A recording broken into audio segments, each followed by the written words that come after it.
नमस्कार YouTube family. आज आपण जपानी नागरिकांनी बांधलेले महाराष्ट्रातील एकमेव मंदिर शांत सुंदर ड्रॅगन पॅलेस या संदर्भात आजच्या व्हिडिओद्वारे जाणून घेणार आहोत। नागपूरमध्ये असलेले ड्रॅगन पॅलेस टेम्पल हे विश्वविख्यात बुद्ध विहार आहे।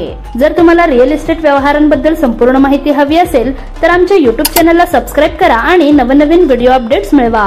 सबस्क्राइब करा आणि तुमच्या रिअल इस्टेट नॉलेज मध्ये भर घाला। नागपूरमध्ये असलेले ड्रॅगन पॅलेस टेम्पल हे विश्वविख्यात बुद्ध विहार आहे। जपानी स्थापत्य शैलीतील बांधलेल्या बुद्ध विहाराची रचना अतिशय सुंदर आणि आकर्षक आहे। सर्व धर्माचे पर्यटक येथे मोठ्या संख्येने भेट देतात। चला तर जाणून घेऊया या अनोख्या मंदिराविषयी। संपूर्ण भारतासह जगभरातून पर्यटक येथे येतात। येथे भगवान बुद्धांची मूर्ती स्थापन करण्यात आली आहे। अखंड चंदनाच्या लाकडापासून ही मूर्ती बनवण्यात आली आहे। 6 फूट उंच मूर्ती 864 किलोग्राम वजनाची आहे। पहिल्या मजल्यावर मुख्य विशाल असे प्रार्थनागृह आहे। येथे भगवान बुद्धांची मूर्ती आहे। या बौद्ध विहारात तळ मजल्यावर वातानुकूलित सभागृह, वाचनालय आणि फोटो गॅलरी आहे। पहिल्या मजल्यावर बुद्धांची मूर्ती स्थापन करण्यात आली आहे। 10 एकर जागेत हे भव्य ड्रॅगन पॅलेस बांधण्यात आले।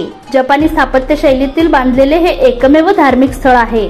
1999 मध्ये जपानमधील ओगावा समाजाने दान केलेल्या पैशातून मंदिराची स्थापना करण्यात आली। ड्रॅगन पॅलेस बौद्ध मंदिर नागपूरचे लोटस टेम्पल म्हणूनही ओळखले जाते।